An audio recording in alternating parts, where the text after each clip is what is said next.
almost 30 years of working experience in the electronics industry. And he has served Intel for most of his illustrious career and retired from Intel after 27 years of service. Yeah, his last position with Intel was Vice President of Technology and Manufacturing Group and General Manager of Assembly and Test Manufacturing, responsible for all assembly test factories worldwide.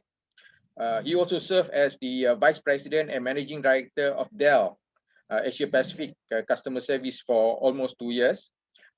Currently, Datuk Sri Wong is involved in electronics industry as President of MSIA, or Malaysia Semiconductor Industry Association, and champion of E&E Productivity Nexus. Yeah. And also Datuk Sri was also the chairman of MAEI, or stands for Malaysia American Electronics Industry, a committee of MCHAM for the past 15 years, and also a member of National Productivity Council chaired by the Prime Minister of Malaysia. Yeah, very colorful again, and very impressive background and experience. Yeah. So like I said, okay, we are very fortunate to have these three speakers today with us. So let's make full use of this. Yeah. All right. Without further ado, I would like to invite Datin Sri Hajah Nur Zamani to share with us the latest and the greatest government's plan, strategy, initiative in these testing times, and also moving forward. Okay, Datin Sri, I know you would have a lot to share, but in this limited time, you are given 50 minutes, yeah, or thereabout, yeah. And Datin, the session is yours, please.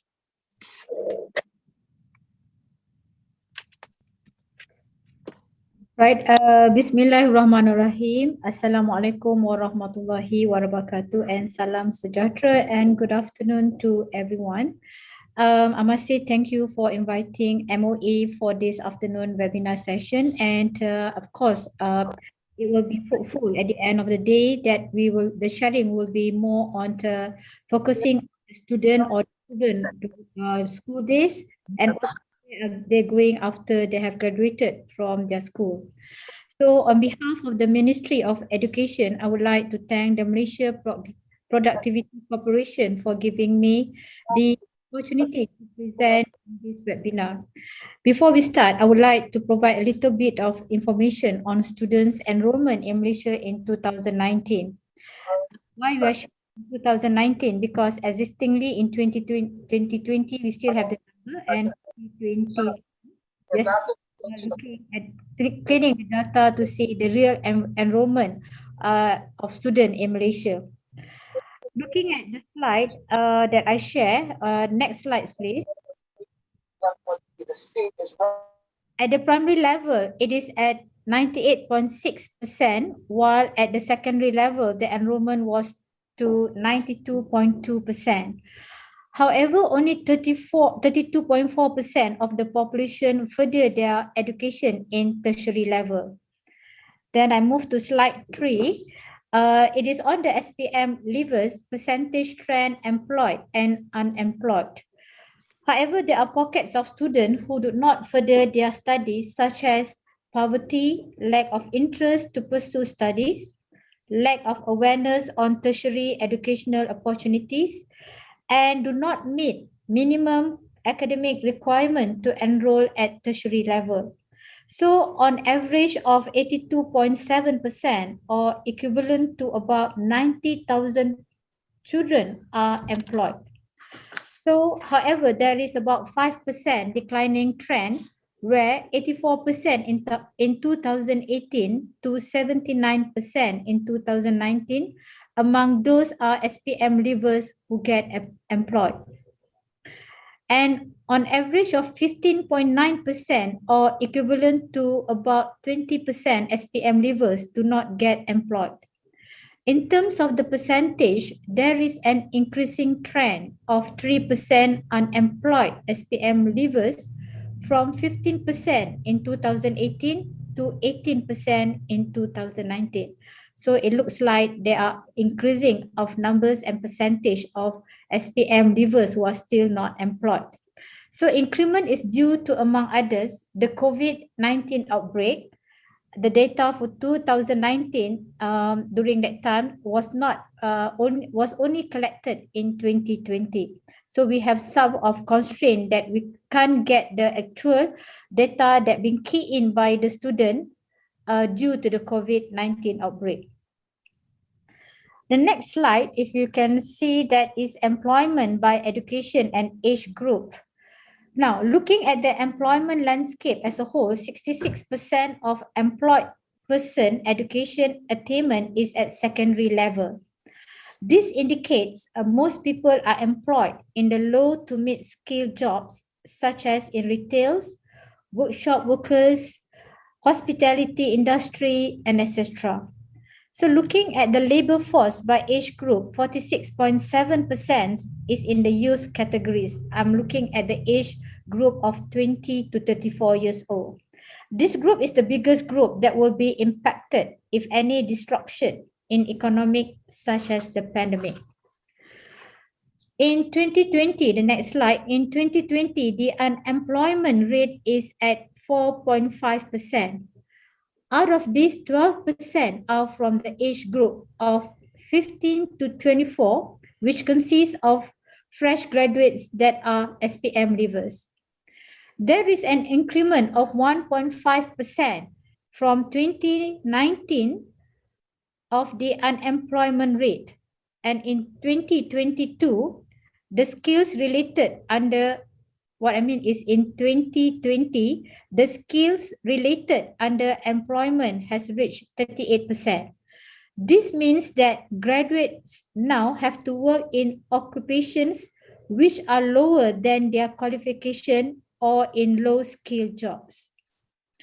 Because of this alarming scenario, the Ministry of Education needs to better prepare students for their future and equip them with relevant soft skills to ensure that they are adaptable to any conditions, whether to further their education or venture into the job market. So further job scenarios in 2025 shows that employees need to have certain characteristics to thrive in future working environment. Some characteristics that student needs to have are, if you look at the slides, this is what been concluded by MOE: analytical and innovative thinking, complex problem solving, critical thinking, and computational thinking. These skills have been embedded in our curriculum, especially the recent KSSR and KSSM. Since 2013, the ministry have been implementing, next slide please. Since 2013, the ministry have been implementing programs and activities towards increasing students' academic achievement as been planned in the Malaysia Education Blueprint 2013 to 2025. The ministry has introduced and implemented new curriculum at the preschool level, primary and secondary, namely Curriculum Standard Prasekolah Kebangsaan, that is for the preschool, Curriculum Standard Sekolah Rendah KSSR for the primary school, and the Curriculum Standard Sekolah Menengah KSSM for the primary from the secondary school beginning in 2017. So the first cohort of SPM leavers for this curriculum that followed the KSSM in 2017 will be in 2022. The focus of this transformation curriculum is on the 4 R's. The new R is the reasoning skill. To enhance the reasoning skills, MOE gives highlight on the higher order thinking skill that is normally known as HOTS. So some significant to be highlighted as new programs or subjects or approach are also the framework and elements for complementing the new transformation curriculum is: 1, we have reka bentuk dan teknologi, and as short they known it as RBT. This subject introduced since primary, content included coding and computer science. Then we have program vocational menengah atas, this is known as PVMA, And this is about continuing the vocational stream for not so academically inclined students. Then we have program for literacy and numeracy, also known as PLAN. This is substituting Linus program, but still focusing on 3 R's for first 3 years of schooling. Then we have element merentas curriculum, that is EMK, such as entrepreneurship, ICT, and global sustainability. Then we have a higher order thinking skill, Common European Framework of Reference, that is CEFR. And last, we have pembelajaran abad ke-21, the 4 C's and the 1 V, known as collaborative, communication, creativity, critical thinking, and of course, we enhance much among our students the good values. This 3 transformation curriculum is in line with the Malaysia MEB 2013-2025 to achieve the 5 system: assess, quality, equity, unity, and efficiency. And also the 6 students' aspiration focus on the knowledge, thinking skills, bilingual proficiency, national identity, leadership skills, and ethics and spirituality. The elements of creative and critical thinking is embedded across the new curriculum, and it is being implemented in teaching and learning process. In line with the changes in the curriculum in teaching and learning, we could see that the new curriculum also applies in special education school and inclusive programs. That is for the murid berkeperluan khas. With the latest announcement made by MOE regarding the abolishment of examination for UPSR, student progress in academic achievement will be evaluated by their respective teachers, which is called classroom-based assessment. And in a nutshell, there will be no centralized or public examination at the primary level. So when we say about the school-based assessment, it will be a continuous kind of assessment carried out by school and the teachers, respective teachers who teach the children of different subjects. Next, we move on to the slide 8.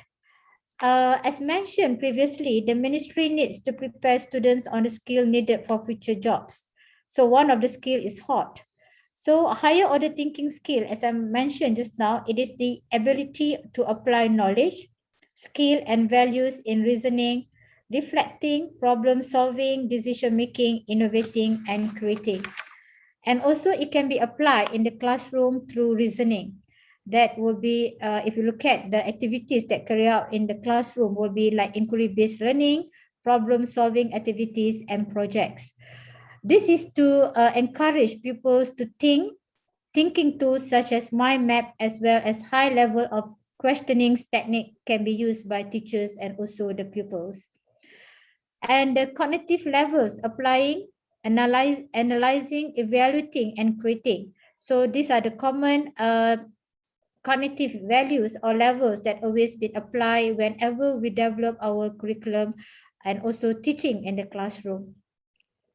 So from year 2014, the percentage of HOTS questions are increased consistently and gradually to reach 50% in SPM 2021. So what is our progress in implementing HOTS? In the trends in international mathematics and science study, that is TIMSS, our student skills in reasoning domain and applying domain has shown progress from cycle 2011 to 2019.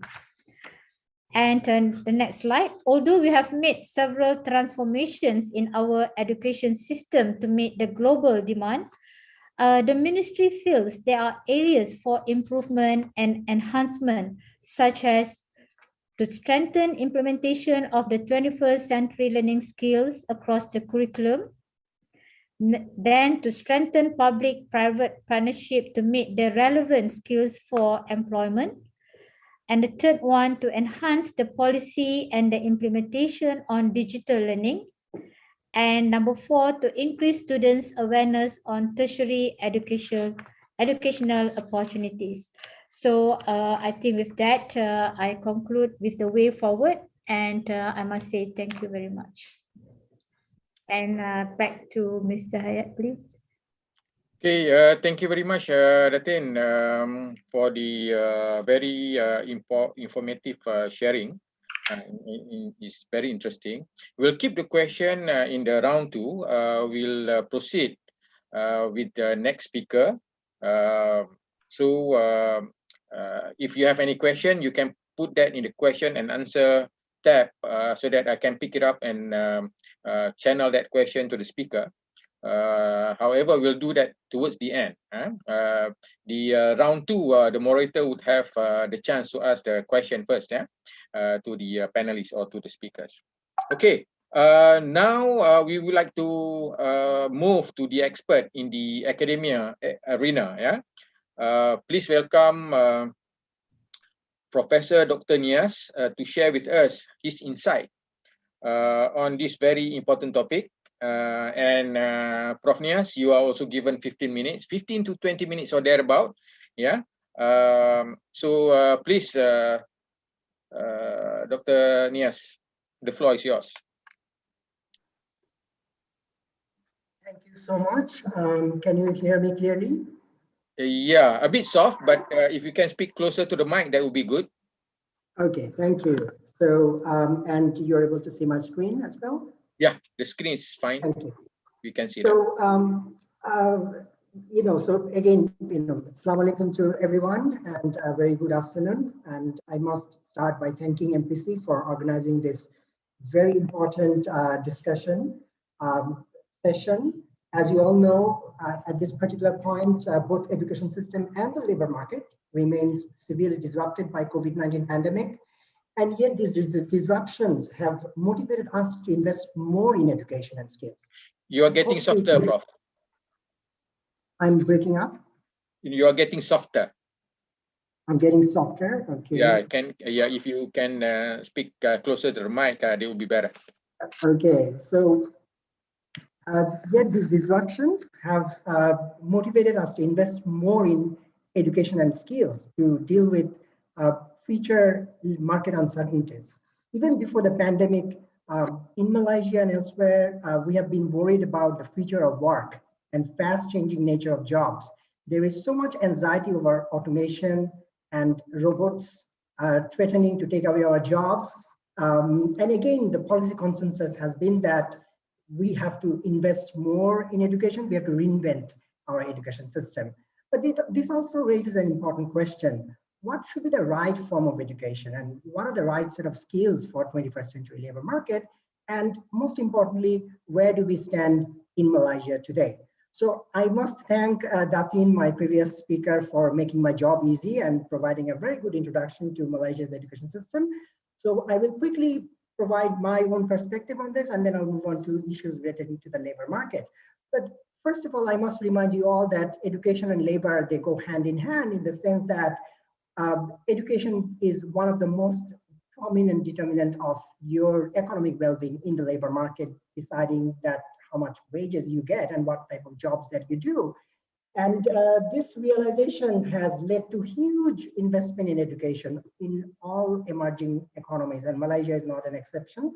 And what we therefore see is this confirmation in plan documents. But what we also see is this emphasis on not just education and degree, but the focus on ensuring that we get the right skills and the right type of education. And this is where Malaysia's shared vision prosperity document makes it very clear, again, outlining that the focus should be on increasing skills, making sure that our workforce is highly educated. We work towards a learning society. The focus should be on education in terms of outcomes, not education for the sake of degrees. It should be about what students learn and what do we do with the diplomas in the labor market. But again, what is the context of all of this? And contohnya jawatan kuasa Dr. Nick of the Product Agriculture. Sorry? Hello? Can you hear me? Hello? Yes, we can hear you. We can hear you. Yeah. What was it a question for me or? No. Can you on your camera if possible?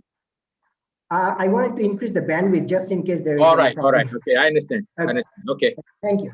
Thank you. So this raises a question that, well, what is the background to all of this? That Malaysia already has a very vibrant education system. And so, what should be that we focus on? And again, I want to add to what Datin has reminded us that, well, we have experienced an enormous growth in our education system. If you think about higher education, there is this sharp rise, 8 times increase in enrollment between 1985 and 2002. And we have today 69 universities producing 50,000 graduates per year.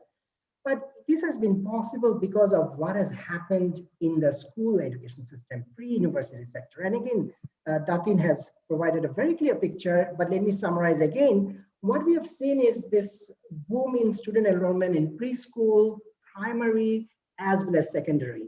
And Malaysia ranks very favorably in terms of access to education at all these 3 levels compared to other developing countries. That is not all. Our retention rate is good. The transition from standard 6 and form 1 is high. And it is also consistent with high pass rates in SPM. And this has been achieved by injecting resources in our education system, hiring more teachers. So over the years, we have seen an increase in teachers per student. So these are all very good achievements. And again, all of these together made possible that our workforce has become more educated. What this graph shows you is this final outcome of the parallel expansion in university and pre-university education sector.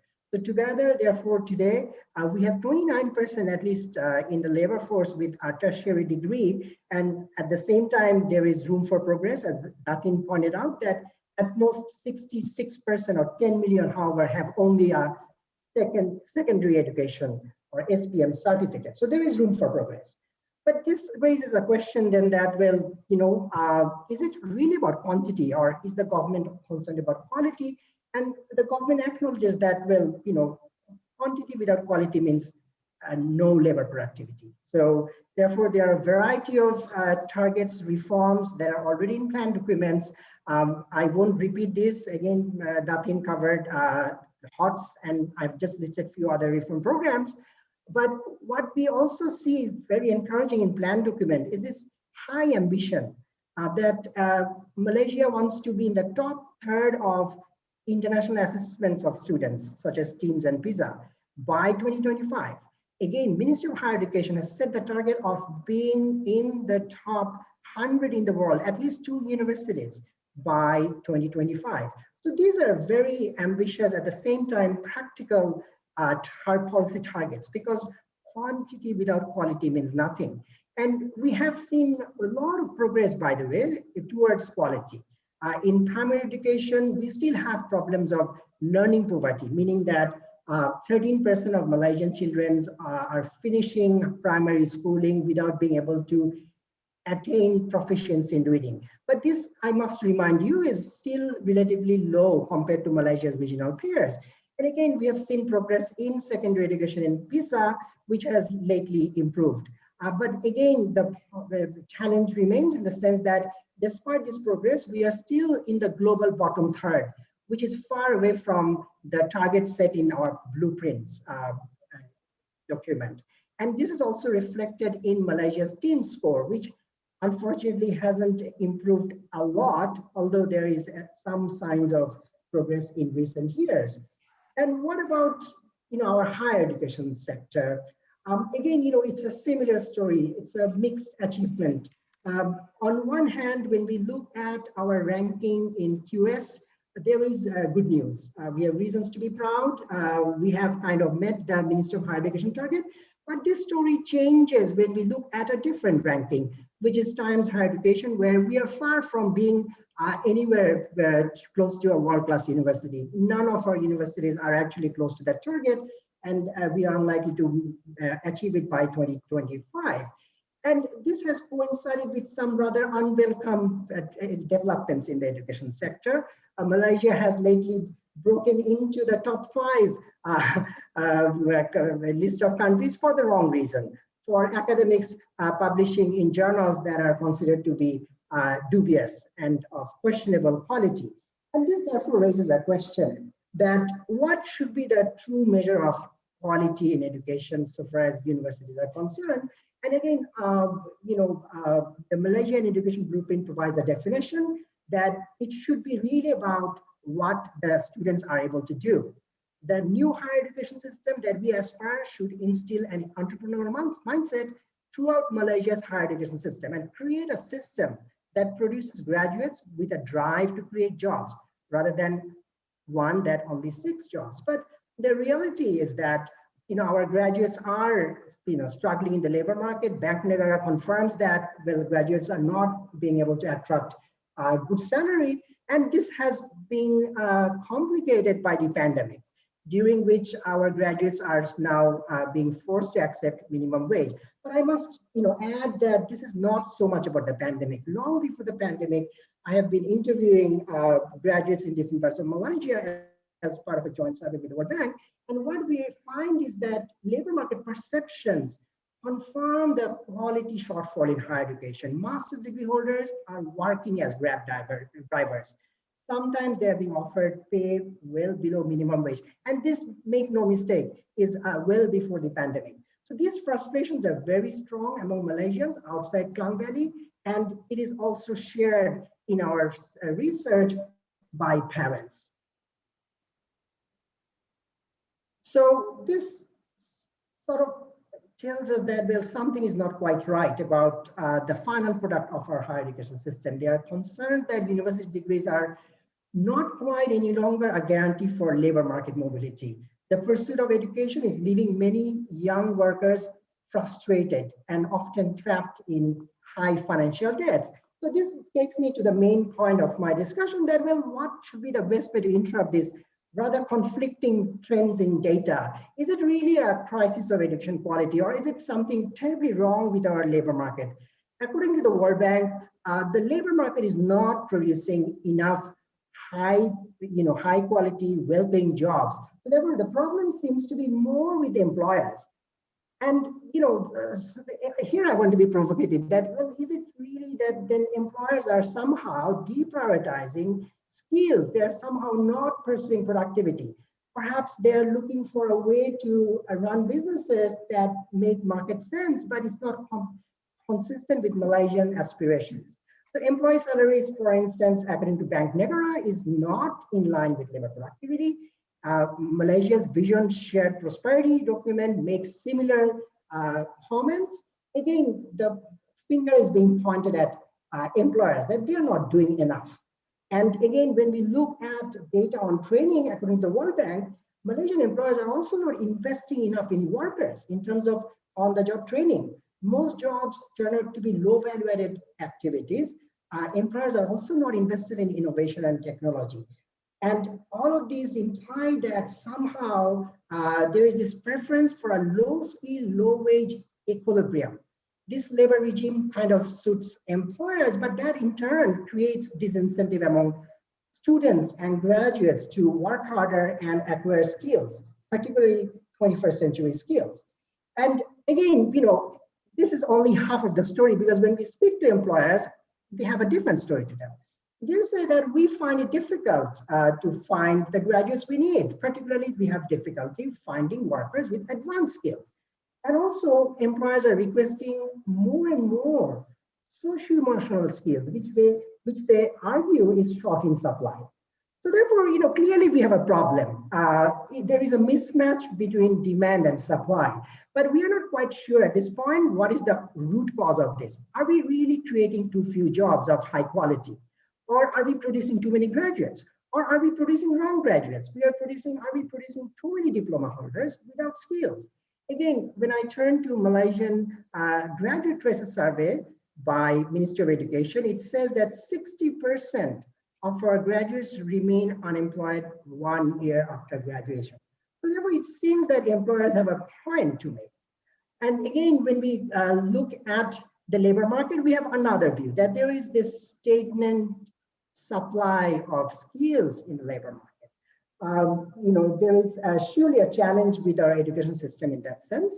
The proportion of Malaysia's labor force that is highly skilled, according to this graph, has remained constant. This is based on DOSM data. And this is also therefore reflected in employer and producer choice, and which is that, well, they are not investing enough in technology.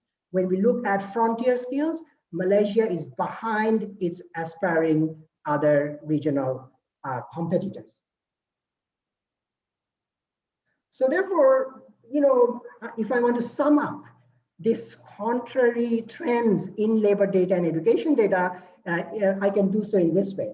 There are certainly gaps in our education system, be it pre-university or higher education, which are perhaps not adequately preparing our workforce for the labor market. At the same time, there are gaps in the labor market. Employer choices are affecting decisions in the education sector. Together, this is creating a vicious cycle of low pay and low skills. And therefore, towards the end of my presentation, which is almost there, I want to end with, some questions, and which is all about how do we break this cycle? How do we shift Malaysia from this low pay, low skill equilibrium to one of high pay and high skills? And I want to argue that the connection or the common factor or the solution to this is a shift towards productivity mindset. Productivity mindset in the way we run schools, in the way we manage universities, and at the same time, in the way we hire workers, in the way we manage business, in the way we use technology and combine that with capital and labor. So again, the emphasis should be that productivity should not be defined in terms of numbers and revenue and cost effectiveness. It should be really about what children learn in school and what skills do they graduate with. Within education system, therefore, we need to verify that our school system is preparing children for further education. We want to make sure that we are not failing universities because we are not preparing our students from secondary stage to enter tertiary stage with strong communication skills, with entrepreneurial mindset, with resilience. At the same time, we have to ask questions. Is the problem not with our schools? Rather, is it with our university? Is it that our universities are failing to build on the good work of secondary schools and teachers? At the same time, we must also pay attention to the labor market. Is low wages reflecting regulatory failure and labor market imperfections? Why are not employers responding to calls for universal minimum wage, living wage, productivity-linked wages system? Are low wages capturing hidden institutional barriers to talent mobility? Are appointments and promotions in university based on merit and talent? Are our schools and universities attracting the best and the brightest in Malaysia? So these are all very important concerns because as we look at the labor market, there is this absence of employee voice in wage settlement and contract processing. All of these could combine to suppress wages and salaries. And therefore, regardless of education reform or labor market transformation, skill mismatch and low pay together hint at some critical gaps in our institutional environment. And for our productivity problem to be solved and for us to move from a low productivity, low wage, low skill equilibrium to one where pay and skill are high and go hand in hand, we must engage with these institutional reforms. So what I want to do next is, before I conclude, just share 2 points based on my research, just to highlight a bit more on the value of thinking through the productivity lens when we are reflecting on the performance of our school system. And I would do so by, again, looking at my research on Malaysia's performance in PISA. Now, there is a reason why I find this quite useful, because according to the education blueprint of Ministry of Education, the best way to assess performance of school is to sort of look at the length of time it takes to produce skills. So what the Ministry of Education did in the blueprint is to point out that we can translate PISA score into unit of time spent in school and the returns to it. 38 points on PISA scale is equivalent to 1 year of schooling. Based on this, the blueprint points out that Malaysian secondary school kids are 3 years behind Hong Kong, Singapore, and South Korea. And this is a tremendous loss of public resources. And which is why the Ministry of Education set a target of graduating to the top third of TIMSS and PISA distribution by 2025. So therefore, this is where I want to sort of get deeper, that what does it take then to fix this problem, that the low return, the too much time taken to produce very basic progress in PISA. So according to my research, what I find is that the answer to improve school productivity is not better allocation of budgets. It is about smart investment. It's about making sure that increasing returns to public investment is assured. The school productivity in this context is about institutional reform, not money. The best example, again, is comparison to Vietnam. So compared to Malaysia, Vietnam has fewer teachers in school per students. They also have fewer schools in urban areas, and they have per capita less expenditure compared to Malaysia. And yet Vietnam has a narrow PISA gap with respect to Singapore compared to Malaysia's very large gap. The research also shows that the Vietnam-Malaysia gap in PISA prevails even when we account for resource gap. In contrast, when we remove the difference in resource gap between Singapore and Vietnam, most of the gap in PISA scores disappear. What it means is that both Singapore and Vietnam make sure that they have an institutional arrangement that make resources work harder, ensuring that there is full return in terms of how much children benefit from school. This takes me to my last example, where I therefore engage in a thought experiment. It's a simple counterfactual exercise, asking what would have happened in a hypothetical situation where Malaysian students would be educated in Singapore, holding other things constant. Okay. So in the table, what you can see is the raw score for Malaysia and Singapore in different subjects. This is for year 2009. This is just for illustrative purposes, right?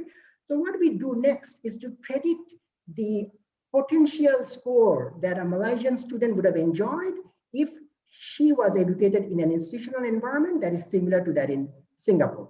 Again, holding resource effect constant. And the revised figures are as follows. There is, as you can see, a sharp rise in Malaysia's math score and reading score to 538 and 513. And when I convert this into percentage terms, it shows that, well, this simple shifting of a student to a different institutional environment, which is associated with highly productive education system, would almost virtually close the maths and reading score between Malaysia and Singapore. Again, this is purely for illustrative purpose, but it does make a point that what matters in the end of the day is not resource availability, but productivity of resources within education sector. So let me therefore conclude my last word. So, I think, it's time for introspection. We need to sort of reflect on the fact that Malaysia as a country has come a long way in its educational journey, and also in its developmental journey. We are about to become a high-income country by 2025. So it's time to ask uncomfortable questions because our aspirations have changed, because we are aiming high. We want to become a developed nation within a decade. And therefore, for this reason, we need to rethink education. We need to think beyond credentialism and numbers. We also need to be frank. What is the value of our university degree? Are we doing enough to prepare our graduates to cope with 21st century labor market? How serious is the public concern over empty diplomas? Are we supplying too many degree educated workers who are only capable of medium skilled positions? At the same time, we have to ask equally uncomfortable questions about our labor market. On the demand side, we want to ensure that there are incentives for producers to move away from the current low skill, low productivity track. Again, I'm not going to give you suggestions because there are plenty of reform ideas. They are being well documented in the Shared Vision Prosperity document, Bank Negara's 2018 report on labor market, and then the World Bank's recent report on Malaysia. But I would, conclude by making one suggestion. My request to MPC and Ministry of Education would be to facilitate greater dialogue and to scrutinize our education and labor market institutions, but do so with data, do so with evidence. And the focus should be really to document the productivity of our education system, be that school system, be that university system. We must document true value added of our schools and universities. And I can assure you, academics like me will be more than happy to help and collaborate. Thank you.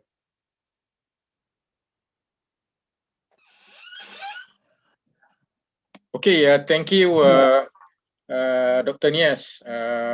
It has been another insightful and enlightening sharing. Some of the data could be quite,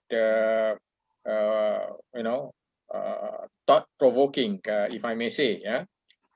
So thank you very much. We'll come to question and answer afterward. Hopefully, the participants also will prepare the answers. Yeah, the question for our panelists, for our speakers. Yeah. Next on our list is Datuk Sri Wong Siu Hai, representing the industry. Please welcome Datuk Sri to share his vast experience in the industry. So he's sharing with us the industry outlook and also the industry requirement currently and also going forward. Yeah. So Datuk Sri, the session is yours. You have the next 15 minutes. So please share with us. Okay.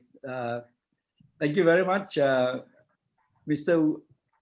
Suguma, Director of PLWS Unit NPC, MC, Engineer, Riwayat, fellow panelists, and all attendees who are interested in this subject. I'm going to touch a little bit about the E&E industry, electronics industry, and then share about what the industry is looking for. Okay, next. This is just to show you how the world semiconductor forecast looks like. In 2020, it has gone up 6.8% roughly to about 440 billion US dollars. And in 2021, it's forecasting to grow between 8.4 to 10.9%. So basically, you can see the graph, it is just growing. Okay, and as you know, we have shortages of semiconductor products currently. Next. What are the drivers of growth? Basically, it's commercialization, deployment of 5G, driving both device and infrastructure, smart power grid, and so on, AI, machine learning, Industrial 4.0, Internet of Things, cloud computing, big data, robotics, and so on, including electric vehicles, EV, growth of health and medical devices, growth of e-business, e-banking, smart wallet. As a result of the COVID-19, the e-business picked up. There is also acceleration of digital business transformation. Again, it went faster. The transformation is faster because of the COVID-19 and everybody trying to work from home, and countries driving towards a digital economy globally. Next. So some statistics to share with you on the E&E contributions to Malaysia.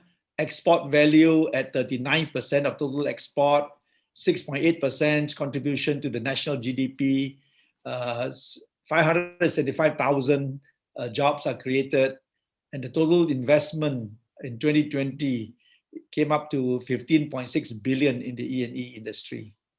Not just these numbers alone, but there are also other contributions in other dimensions, such as technology and knowledge transfer, global supply chain management that is managed out from here in Malaysia.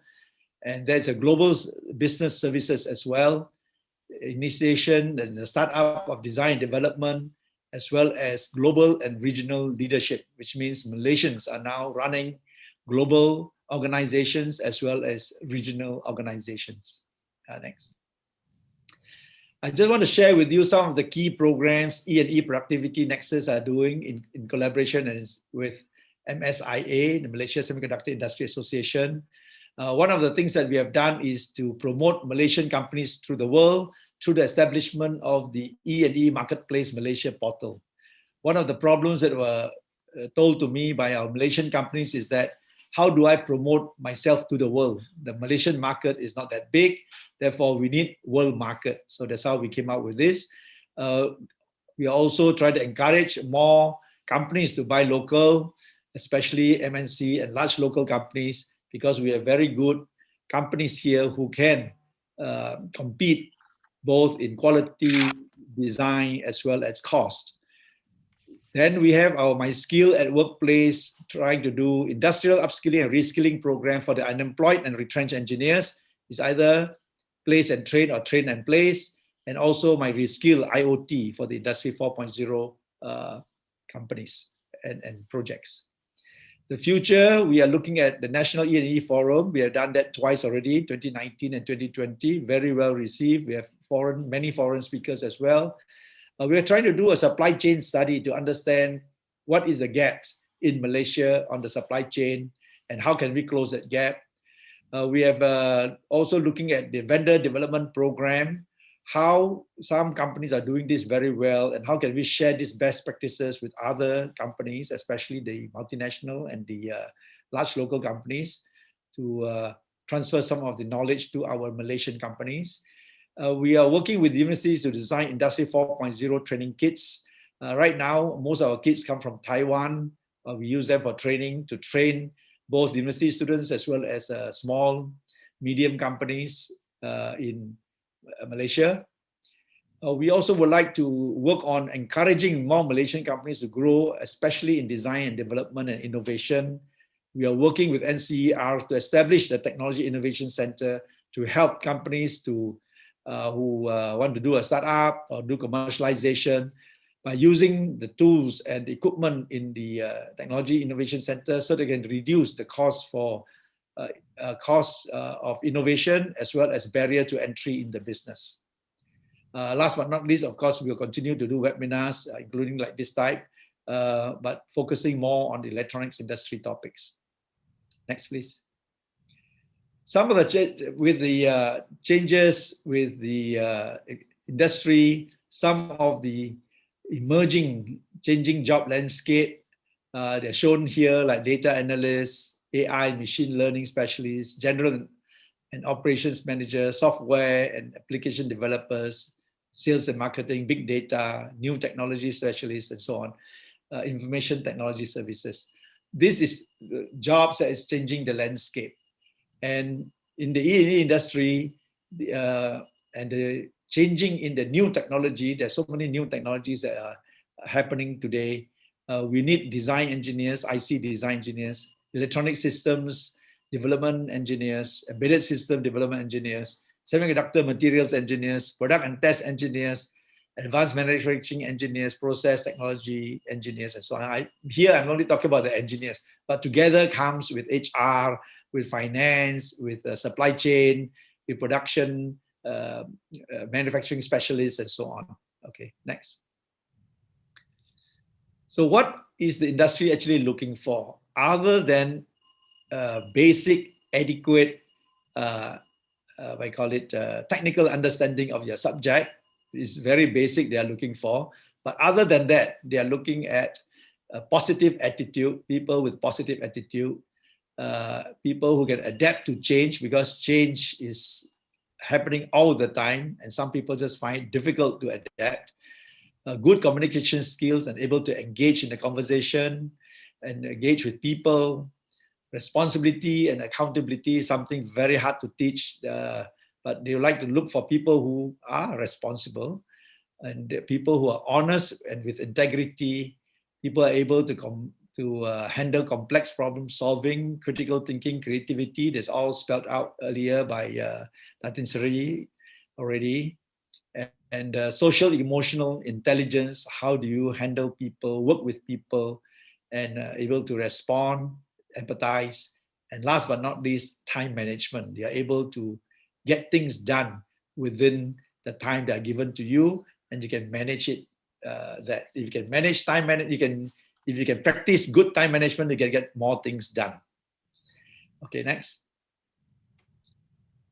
Last but not least, we are looking at talent. Talent drives growth. Malaysia really needs talent, and we need a strategy for talent development. As a result, we need a holistic manpower planning for the industry, and that goes all the way from primary school all the way to university.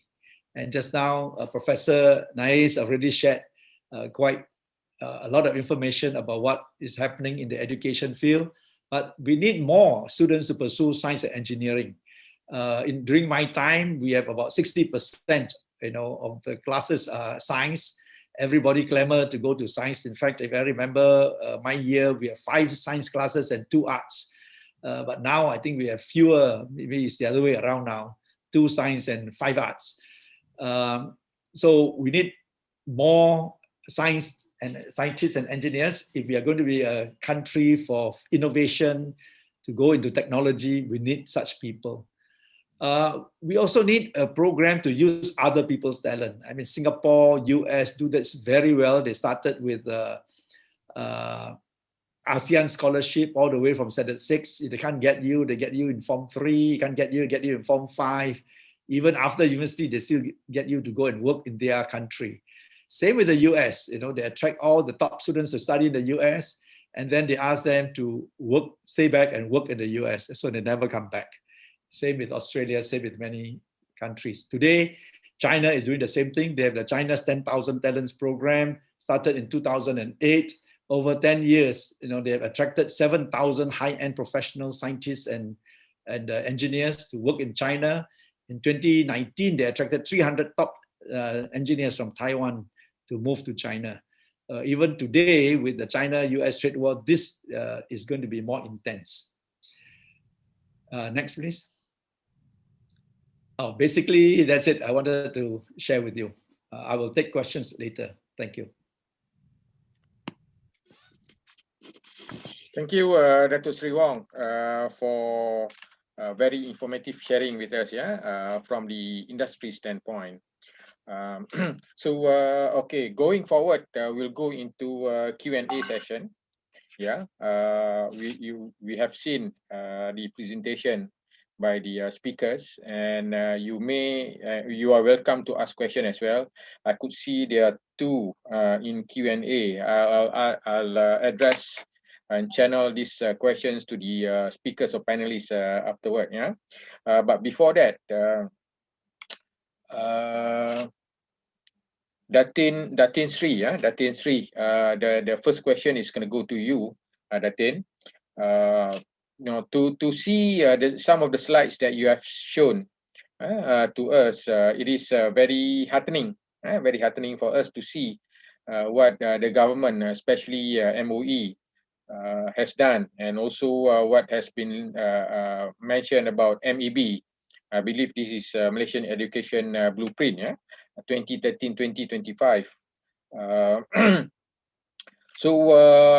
If you look at MEB itself, MEB has been introduced 8 years ago, another 4 years to go, and we could see that like what Prof. Nias has shown us, the PISA, the TIMSS, the STEMS requirement by the industry, and also just to mention about the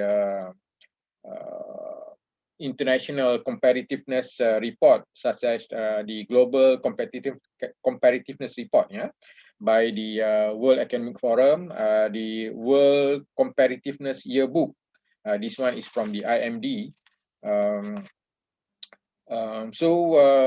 The standing for Malaysia is not very encouraging as well, and MEB has been around since 2013, like it was mentioned. So looking at this, do you think that by not complying, but by following these themes and the PISA, the GCR, the WCY and all that, will it lead to a better education or skill enhancement of the workforce needed by the industry? If not, what need to be done to improve the current situation? Because the numbers doesn't look good for Malaysia. So Datin, if you could maybe share with us, that we appreciate that. Hello. Yeah. Yeah, I'm still around. All right, looking at the question, it is quite difficult to predict because every year we receive different cohort of students, you see. But as you mentioned just now, every time at the policy maker, we try to see looking at the comparative curriculum from other countries. And we also read the report by the Global Competitiveness Report by the World Economic Forum. Of course, we also look at the OECD report, the UNESCO report, and so forth. And every time after our children sat for the exam, we also scrutinize on the findings of the report, where we went wrong, what is our strength and what is our weaknesses. I think with the curriculum that we set, and we really polish our children we learn from the past years of our children where they set for the examination. We always try to look at possibilities of how we can manage and how we can heighten the children's improvement in looking into the different aspect of the curriculum, especially the literacy, the numeracy, and so forth. But we must understand that we have like very different kind of setting in Malaysia education system. We have the well-to-do children in Kuala Lumpur in the rural, in the urban, and also we have different kind set of student in the rural area. So if you want to say that that we managed to do with the curriculum, but we also have hurdles in terms of the facilities that the children face as well. Our teachers are trained. They are trained for, to be the qualified teachers to teach. And of course, the curriculum also is the part of where we equip the children with all the skill that they need. But the hurdles that we are facing here is every time when we face with the cohort of children, it could be a different set of, I would say that the abilities of children differs, you see. And now that we are looking that we need more of the children to do science and mathematics, and also we say that STEM.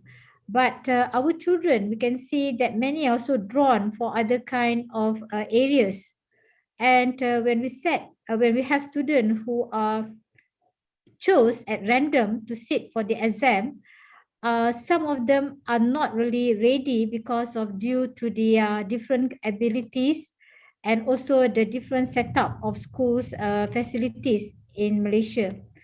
But we are aware that we are more of like concerned of what will the children, the continuity of children from year 6 to form 1, and they spend for another 3 years in the lower form. And our concern is more for the children to continue to form 4 and form 5. And of course, the most knowledge and skills that they will grasp will be in when they are doing their form 4 and form 5.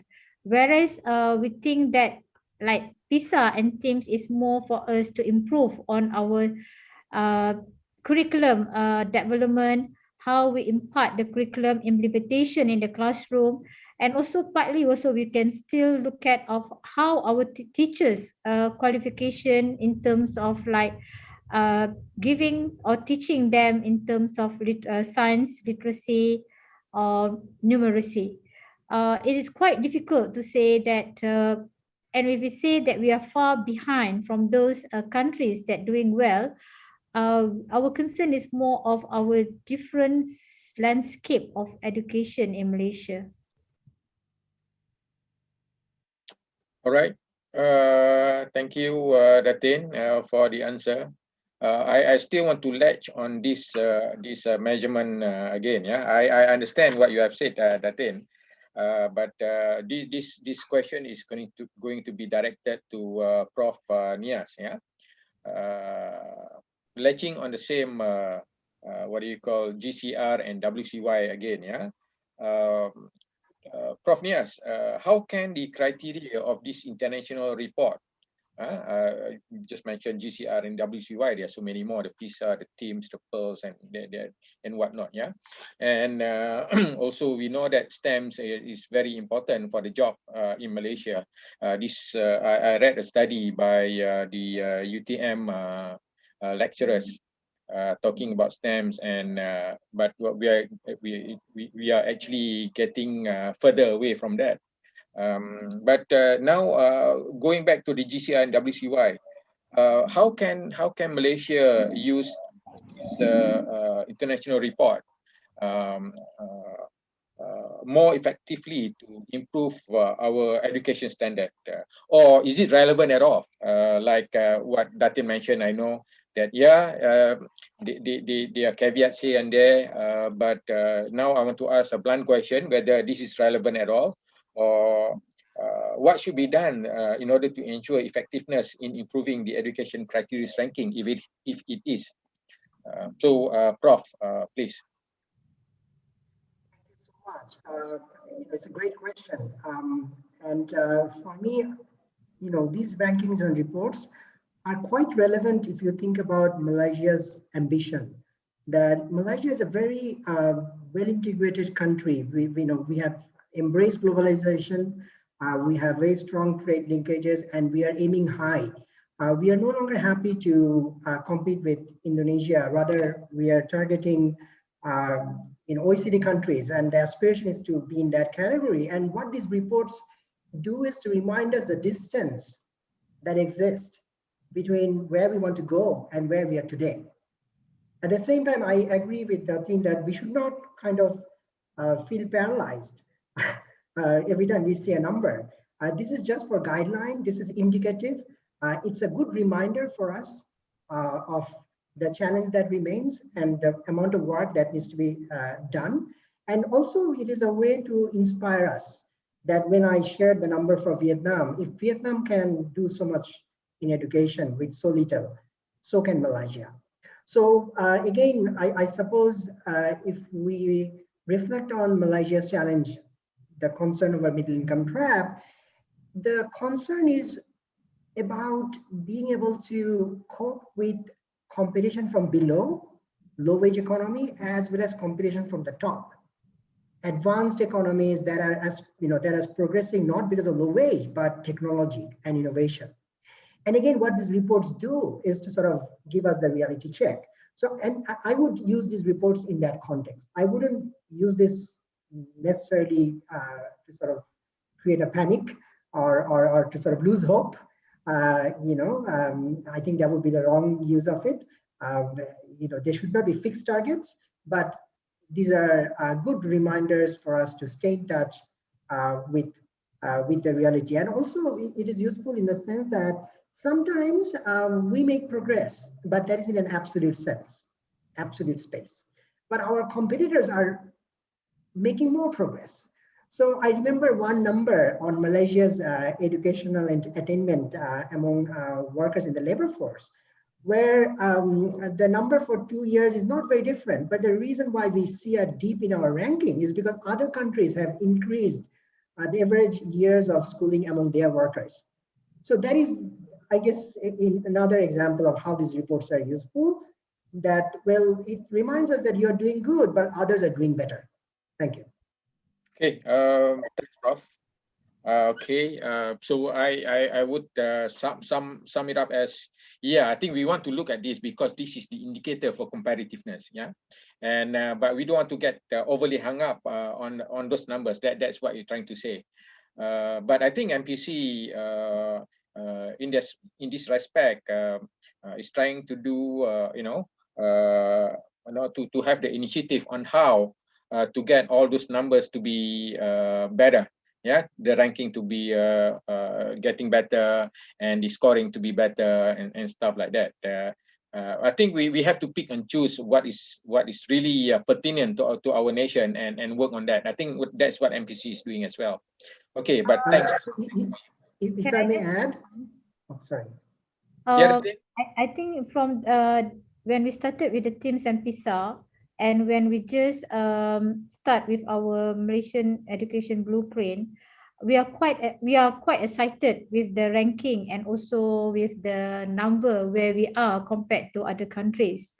But from our 8 years of experience, I think Malaysia education systems, we learn a lot from that, and we try to improve according to our Malaysian mode. Yes, our concern is the ranking as well, but we feel that we need not compare with other countries because, as I said earlier on, the setup of the education system, the scenario, the landscape is so different from Malaysia. And in fact, if I want to share with you some of our classes that we have for in Malaysian school, that we have like 40 plus students in one class. So there are more things that Malaysian education system are more concerned than we are looking and very ambitious to go for like for the ranking and to compete with other country. But mind you, whatever the report that we have as well, we are working very hard to improve on other things, especially on the curriculum, on the process of teaching and learning, and also trying to equip our school and children with the best digital technologies that we can, you see. But, of course, that will have some big implication on the resource as well. Yeah, thank you, Datin. Thank you for the input. And Prof, you wanted to say something before Datin came in just now? No, so I agree with you. So it's just to add that these reports are not the end goal. They are rather means to some broader objectives. And I also agree with Datin that it's important to have local yardstick for progress instead of sometimes imposing and borrowing international yardstick that may not be right for you. But in that context, my request to MOE would be to encourage more research, because compared to other developing countries, Malaysia lacks homegrown independent evaluation or citizens report card on the health of our education sector. I know this for other countries. I've worked with some of the NGOs and all that. This is where there can be more that we can do, and that perhaps will produce more relevant numbers. And again, this is where Datu Seri can also contribute, that this can be done in collaboration with industry, academia, and government. Thank you. MC, can I just give my input? Sure, Dato. Go ahead. Yeah, I think these reports that shown by World Bank, IMD, and everybody else, Team PISA, is an indication of where we stand. Of course, a lot of it are in the details, but it just shows that this is where we are. And therefore, I think that the government and everybody else must do something about it. And as I said earlier in my presentation, we need a holistic strategy. We cannot do bits and pieces. We cannot do it with primary school or university and all that. It is a whole chain, the whole pipeline that we had to do. And if you look back in the 1960s and 70s, our education quality is really high. But over time, somehow it just, relative to others, we kind of stagnant, and everybody else is improving. And we need to go back and look at the details of implementation. What is it that we are not implementing and other people are implementing better? And for me, we got to start with all this analysis where all the gaps are and tackle it one by one. This could be a 30 years program. It's not going to be like 5 years, I solve it all. It could take the whole generation, but it doesn't matter. If you start that journey, you will get there. And one of the things that we got to do is our teachers training. And last time we have the best teachers training in the region. And we got to now benchmark how the teachers training versus other countries. And the best you can take benchmark will be Singapore. It's just near our neighbor. And find out where the gaps are and then try to work on all these improvements. Now, the other things about just now, Datin Sri talked about the children, the students. I was in Vietnam 5 years ago. You know, I have a guide. We have no education, zero, because she's a girl. They don't allow girls to go to school, but she speaks English like a Form 5 student. And I asked her, how do you learn English? Oh, I said, oh, I started selling things in the market where all the tourists come. And then she went to and then later she worked in a restaurant where all the tourists go. That's how she picked up her English. But very good. Grammar not perfect, but actually to me is like a Form 5 level. Zero education, can count. Zero education. Now why? Because they are really hungry. She was doing 3 jobs. She's not doing just a guide. She was doing guide, she was knitting, she was doing other things just to keep her family surviving. Same was in China. When I was in 1990s when in China, it was the same thing. They are so hungry. You know, they wanted everything. But in Malaysia's context, we are slightly different. Our context is different.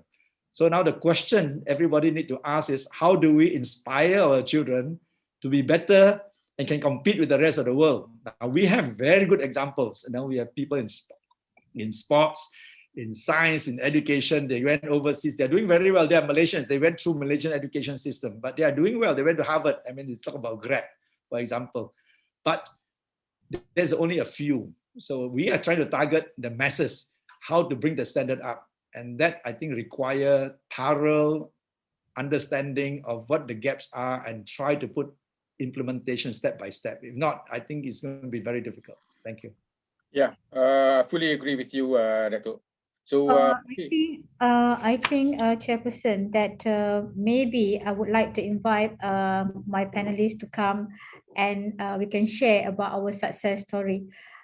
We have big numbers exactly, but we talk about masses. We have like 500,000, schools. We have 10,000 plus schools, 500,000 students. And if you want to compare to say that the numbers that Malaysia has is very small, that is not really true. We have, but I think the success story that we share is not always been picked by the society. They always pick up all this negative. What I would say that we are still not achieved to the standard, that kind of thing. But if you really sit with us and you try to understand, we have gone long way and we have produced lots of success students, and as well have the success story in terms of academic and also non-academic. Datin, you mentioned earlier in your slides talking about the public and also private partnership, to improve the education in Malaysia and all that. Where is that right now? I want to ask that question first before we go to Datuk Sri afterward to talking about the industry. But the private public partnership, is that going on okay? Is that helping the situation? Yes, we are doing very well with our TVET. You see that that is more of our children that inclination towards technologies, and we have big partners that are taking our children for, it's not job training, but when they're doing their courses, they are ready in terms of apprenticeship. And we have also like other partnership that we try to bring up our school from especially the rural areas. You see that we try to enhance their education in terms of like English, sciences, giving them more opportunity to explore. But we see that this take time, to get it set up to be at par. All the school at par is not easy to be done in the quick time. I know we have achieved our independence long time ago, and if we see that our education quality is better during before compared to now, in terms of what we are looking, in terms of what, in terms of number, in terms of like giving our student at that time to get education, or at this time when we have our education system is more than that. So that is the challenge, you see. And the number is getting bigger and bigger. And I think that when you say about the teachers training, well, we have lots of teachers that is well to do during the examination. We send overseas and they come back to serve. Although they have flying colors during the SPM, they are really ready to become, and their passion is to become teachers.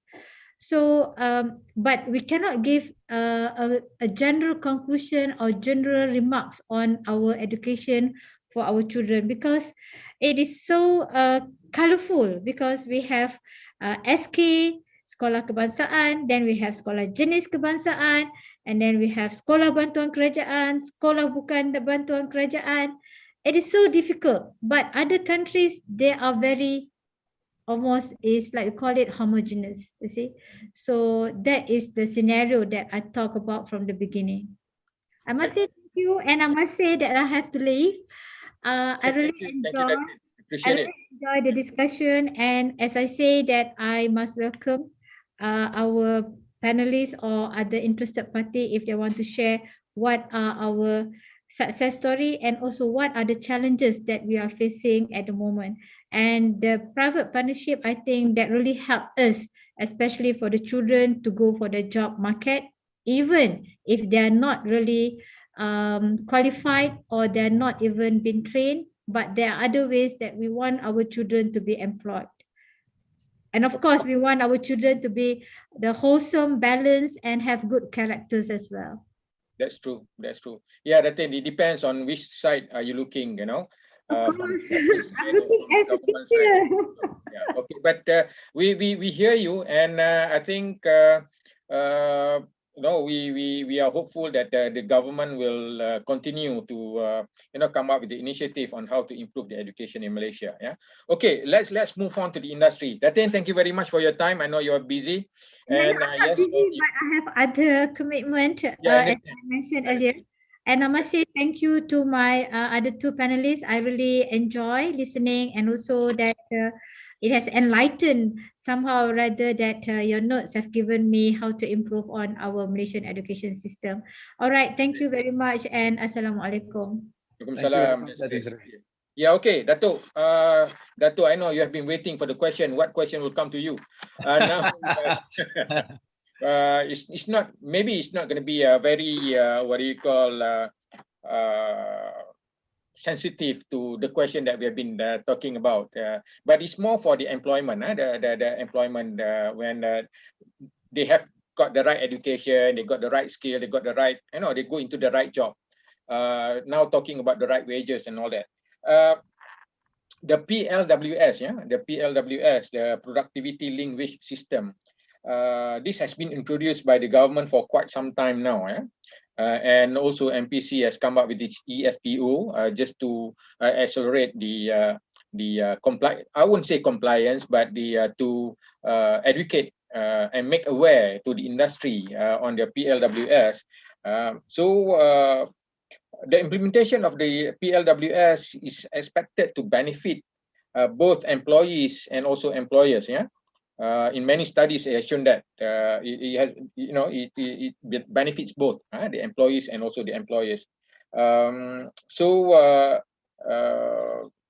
How, in your opinion, how could the adoption of this PLWS by the industry, this system could be accelerated, by the companies and organizations and enterprises? Okay, Riwayat, before I address this issue, I want to address the issue that was brought up just now about graduates and so on without jobs, and seems like there are less jobs and more graduates and so on, and the discussion that was going on, and talk about Form 5 students getting jobs and not getting jobs. I want to tell you the problems of our industry before I go to this productivity link wage system. Is that the industry actually has jobs, okay? And we are trying to get Malaysians to work in the factories. Now, Malaysia government said that we have 770,000 people unemployed. And we have jobs right there in the factories. And all the factories have a hard time hiring Malaysians, okay? One company tells me that if 100 people that they hire, we are lucky if we get 30% or 20% left after 3 months. Okay, so what they did was they give them incentives, they give them money. If you stay for 1 month, I give you 300 ringgit more. If you stay for 2 months, I give you a few hundred ringgit and things like that. And yet, at the end, they still have about 50% of the people left. Wow. So what is the problem? So every time we say, is the money, it's not the money, okay? it is not the money. We know that it is not the money from the industry, even though government says that minimum wage too low, this and that, but they get tons of benefits, free medical for their family and things like that, food free, this and that. However, so what is the issue? The issue to us is this attitude towards work, the responsibility towards work, and the accountability towards work. They come and go. After 1 month, they take the money, they just take the monthly wage, they just disappear. It's gone for 3 days. Factories can't operate like that. So how do we deal with this? We got to start dealing with this from primary, to teach responsibility to the children. What is responsibility? We can't teach this after they are going to work. So this is one of the problems that the companies are really facing. Okay, and then their test is very simple. They give them a very simple test, like arithmetic, 15 plus 5, 21 plus 11. Can you add? Then are you colorblind? If you're colorblind because you work at the factory, then you will be making a mistake because you say can't see green, I mean it's red and so on. And the third area basically is they ask them to write. Read and write. They show a picture of a chair, you either write in English or Bahasa, Kerusi. Can you write? At what level is this right? That is being tested, Dato'? That is tested in the factories. I know, but at what level? Operators level, technician level? Operator level, after Form 5. So Form all 5. those who cannot even read and write, they read them out already. All right. Okay, because you need to read and write because the machine will tell you to do certain tasks, and if you cannot read and write down what it is, then you have problems. So even though we might be fair to the education system, we have brilliant people at the top. So maybe the top 30% is brilliant or good. The middle is kind of average, and then we have another third that's kind of not so good.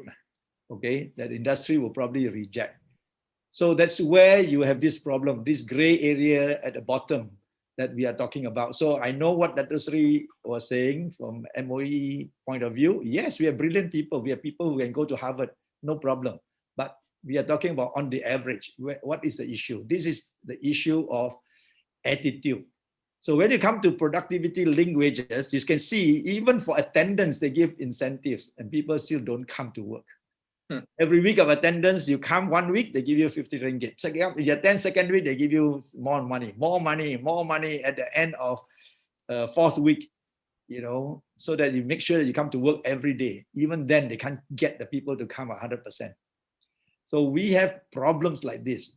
And I don't know, from the behavioral development standpoint, we need the educationists to help us. Why is this behavior happening in Malaysia? Why Vietnam do not have this problem? Why the other countries like Thailand don't have this problem? But we have. Japan, of course, they teach them from young all the way of responsibility. That they will not. Their word is their bond. That's what they tell you. But ours is different. So that's one problem. So with that problem, how do you implement productivity linked wage system? That's one of the problems. Okay. The other problem then is that there's a lack of understanding on this productivity linked wage system, especially when you have the third party involved in the discussion. So even though the factory gives a lot of incentives, even profit sharing at the end of the year, if you achieve all this productivity, but then, we have a consistent workers problem throughout. So how do you then implement such a system? That's the challenge that the factories are facing. They want to implement, but they have problems. And that's one of the things that I've been trying to struggle, thinking about what can the country do to solve this problem. Then once we have this, then there's no more issue with stability of workers. Currently, that's the issue that we are facing. But coming back to the PLWS, you are saying that we need to resolve this issue first, then only PLWS can take traction. Is that what you're saying, Dato'? That is one of the problems. The second problem is lack of understanding, especially when third party is involved. People who represent the workers. Oh, okay, the union. Okay, I don't use the word. So they have different understanding from management. So that's another problem. And when they want to give, they think that it's not fair. They want high numbers. You know, you have high numbers, the company must make good profit. If the company don't make good profit, how can they share? So actually a lot of them are sharing today, but maybe not up to the expectation of workers. You know what I mean? So there need to be a sit down to understand how to implement where it is looked upon as win-win for both sides, and that's one of the issue that need time to resolve and discuss. Okay, Dato', thank you for your input. Okay, now time now is 4:35, 4:36. I think we are coming towards the end of it, but we'll take questions from the participant. Yeah. This question is from Mr. Gunalan Shamugam.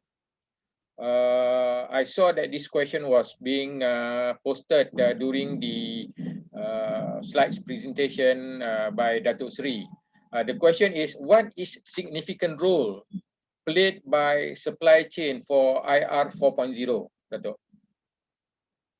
Actually, I don't understand the question, but anyway, I try to attempt it based on what I think you want me to question repeat is. the question? Let me repeat. Yeah, I repeat. No, I don't need to repeat that.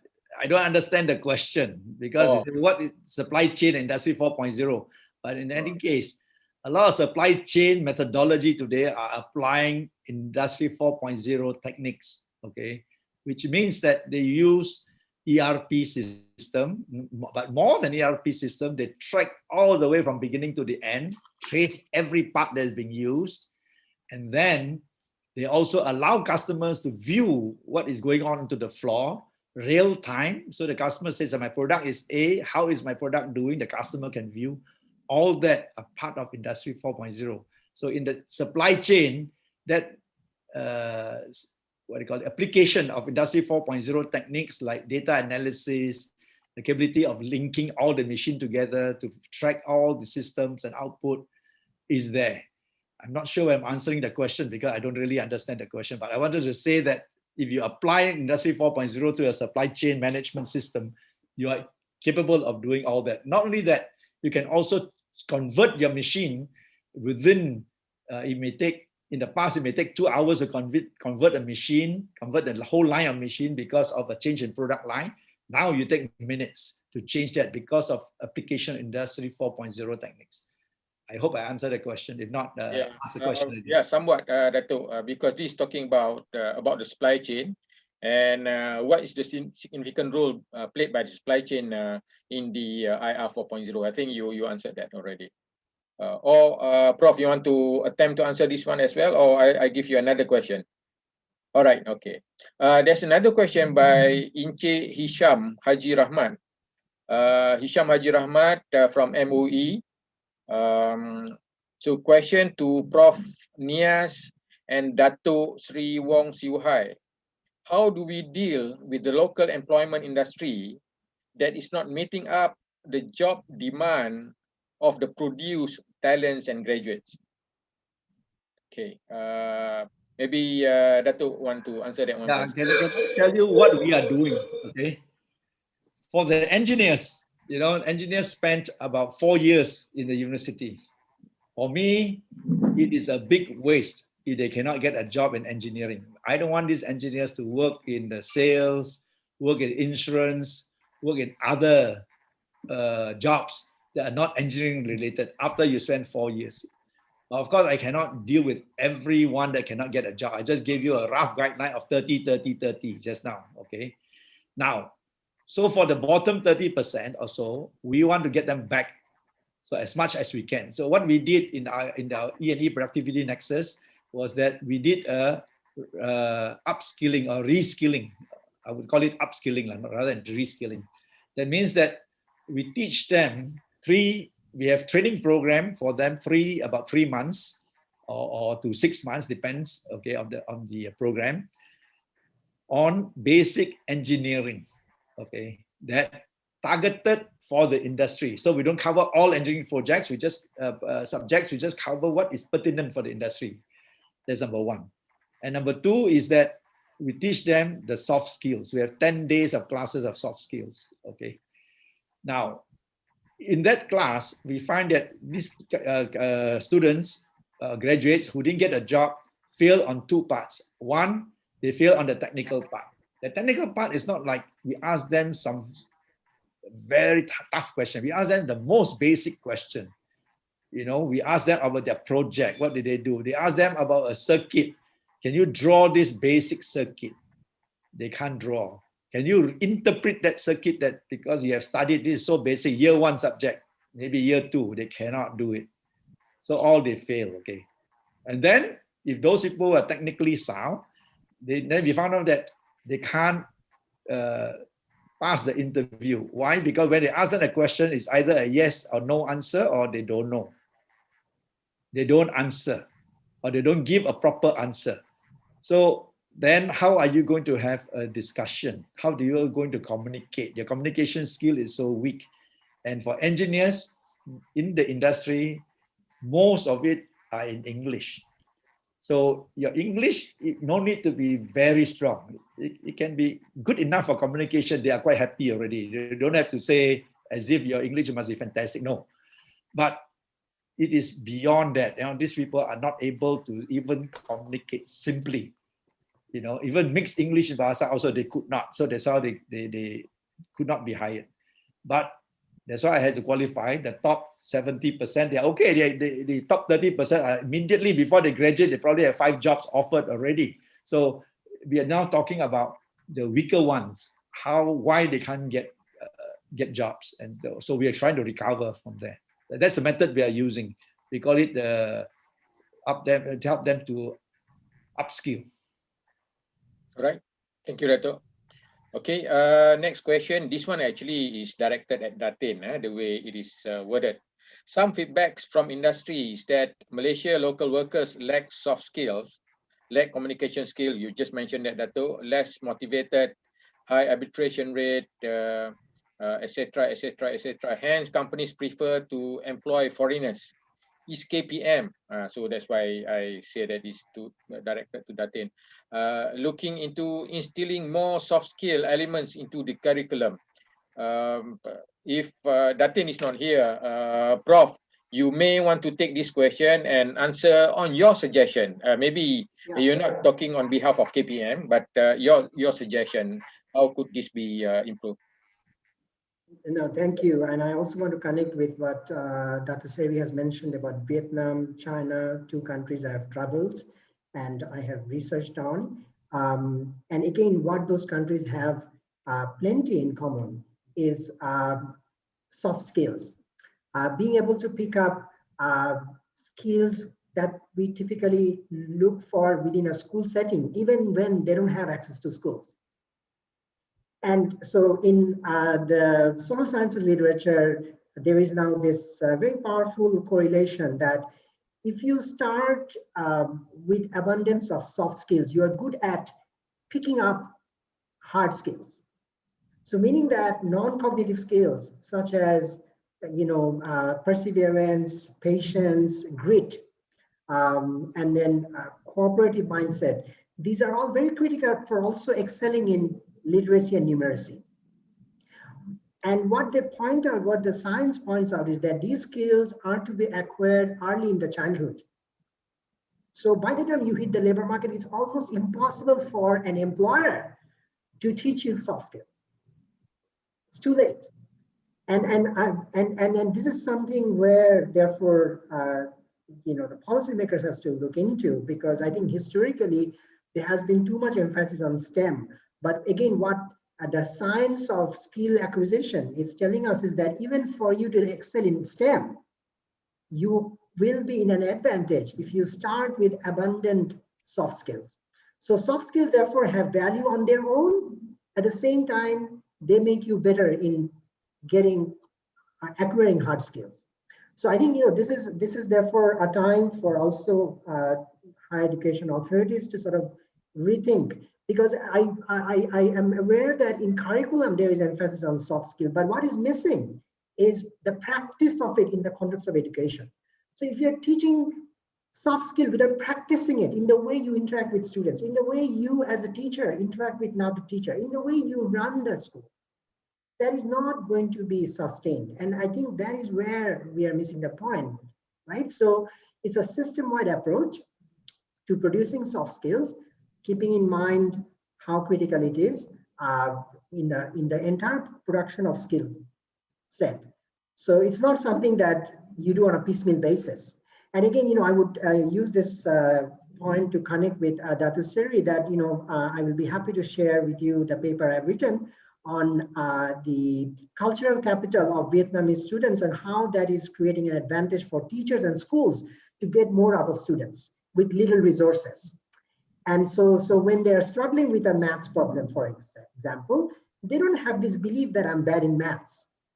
Rather, they have the belief that if I try hard enough, I can crack it. I can eventually learn mathematics. So this is what Datu Seri is referring to as the attitude, or what we call the mindset. It's a growth mindset orientation among learners, among workers. So once you have the growth mindset orientation, you can unlearn an irrelevant skill. At the same time, you can pick up a new skill that you haven't learned. So therefore, what we have to really invest is in the capacity to learn. We cannot possibly teach everyone everything. It's just impossible. The labor market is changing, new technology is coming. There will always be something new. So you have to pick up certain things at the workplace, but you can only excel if you have the ability to relearn and unlearn. And that happens only when you are endowed with soft skills. Without that, you're extremely vulnerable. Thank you. Okay, thanks, Prof. Okay, time now is almost 4:45. So I'll take two more questions. Yeah, I'll take two more questions with no particular preferences. But I'll take two questions. This question, one is for Dato', and then I'll pass one more to Prof. Nias afterward. So this question is to address mismatch. How can industry help with the numbers and projection, including identifying special or rather specific skills needed and channeling them to the academic institution? Is this being done across all industry? Okay, I think for the industry working with the institutions and academia, this process is always ongoing. Okay, there's always this feedback that goes through the universities on what the industry are looking for and what they are working on in terms of technology and what they like the university to improve on the curriculum and so on. But it's not just curriculum, okay? If you take the curriculum of engineering with MU, UTM, UKM, whatever, and compare it with the University of Singapore or US or UK, the curriculum about the same. It's not like it's totally different day and night. No, it's about the same. But it is the level and depth of teaching. I can tell you, I studied at the University of Leeds. Okay, when they show me the University of Imperial College, the final year paper, I couldn't answer their question. The standard is so high. You see what I mean? So it's not about the curriculum, it's about the standard, the level of teaching, the quality of the lecturers, and the quality of their intake. If you don't get 3 A's or 4 A's, forget about going to, engineering school. I don't know what is the qualification now. Last time is you don't get 3 or 4 A's, forget about engineering school. Now, maybe 2 C's, D, all can go in engineering school. So the quality of intake is different.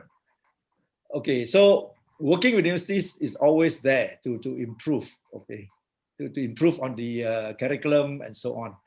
Now, the mismatch is like this. Okay, when we have a job in engineering, we have people from business also wants to apply. Obviously, you cannot do work in technical field. So I also want to make a comment that typically in a factory, if I have 10 jobs, about 7 are in the technical field, 3 are in the non-technical field. Okay, so that is for the factories. Now, if you take service and all that, maybe it's the other way around. So when we do manpower planning for the country, we cannot push everybody going to study arts, right? When the factory want more technical people, whether you go to TVET or whether you go engineering school or science or whatever, that's what they want.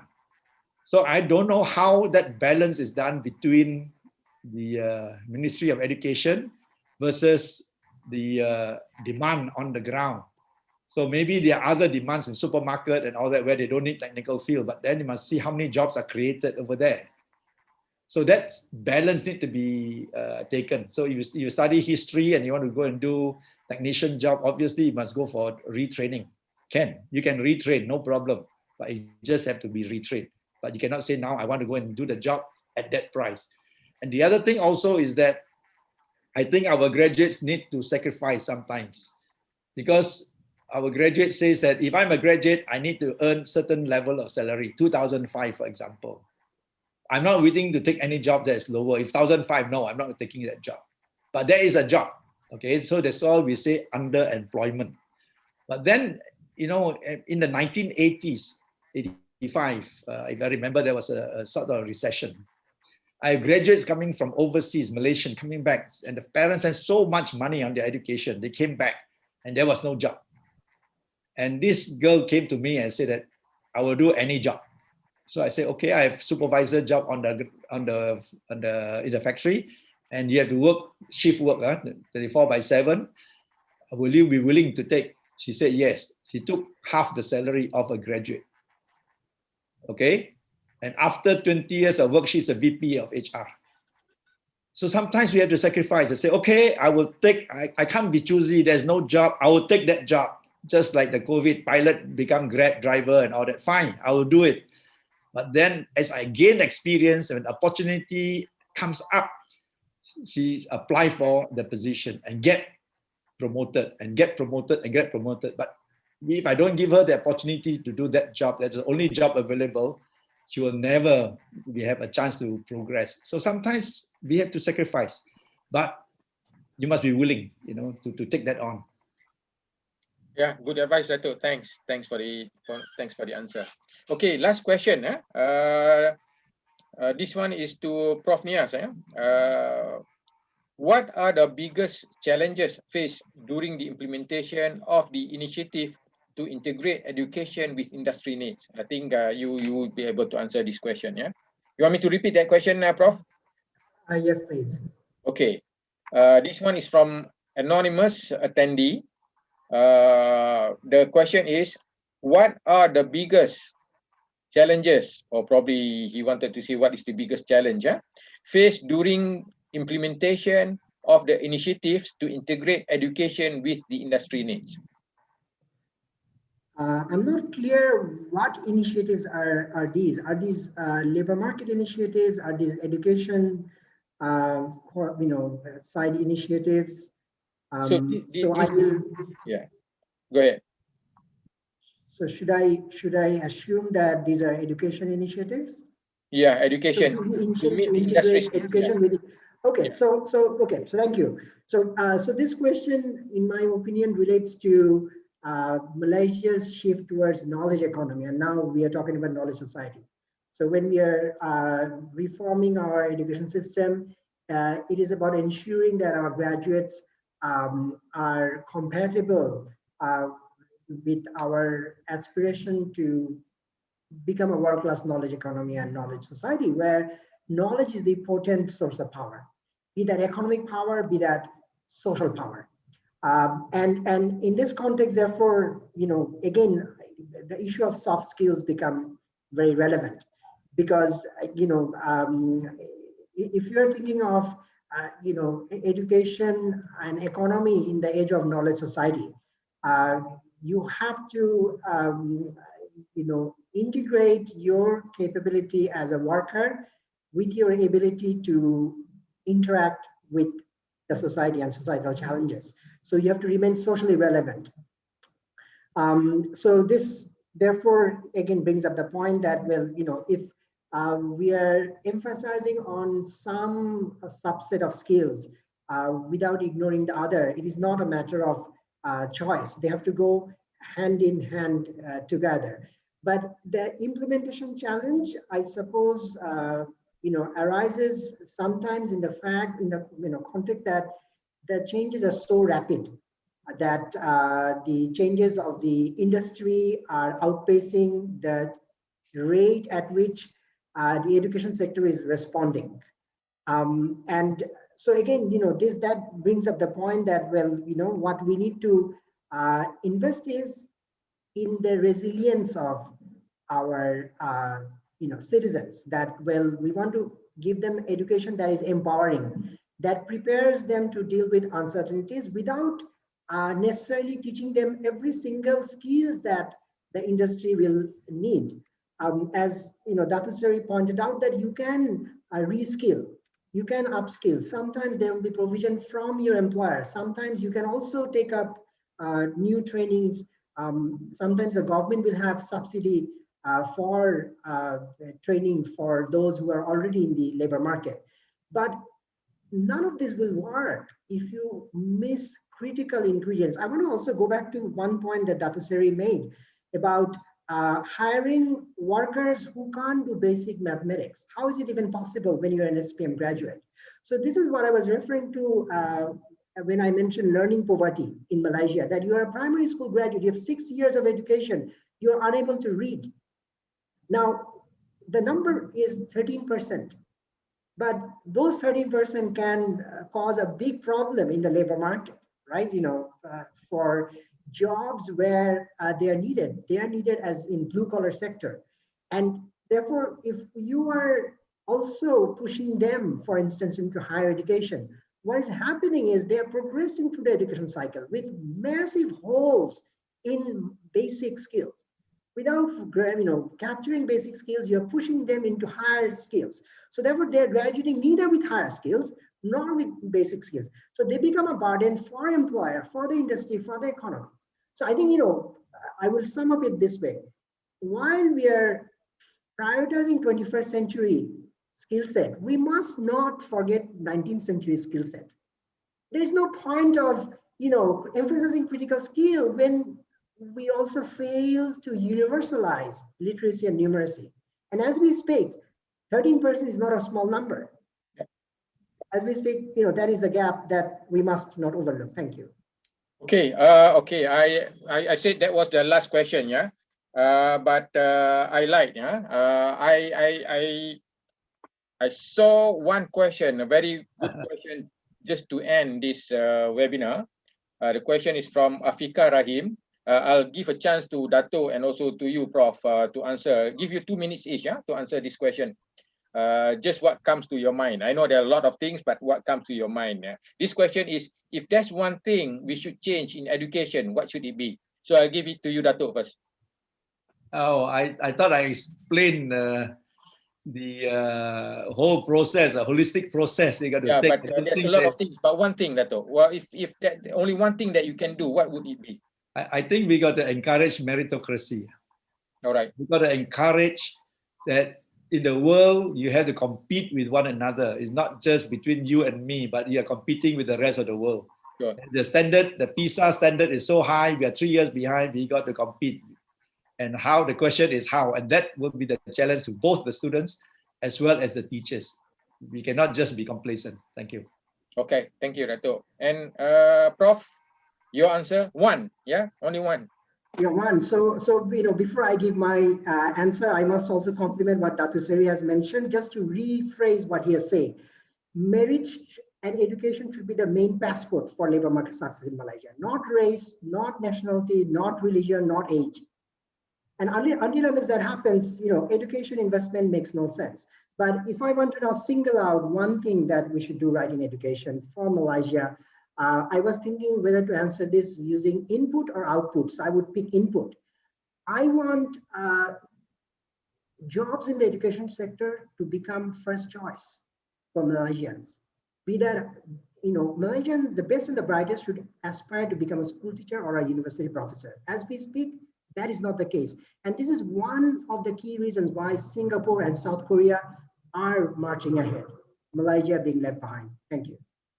Okay, thank you both. Okay, we have come to an end. Appreciate all the inputs. Excellent and extremely interesting. Yeah. However, the time has come to an end. Now it's 5 o'clock. I would like to ask Mr. Suguma. You want to you would like to have any parting remark before we end this session? Mr. Sugu?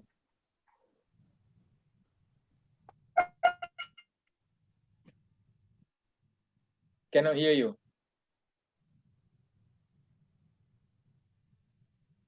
Thank you, Tuan Haji Riwayat. Thank you very much.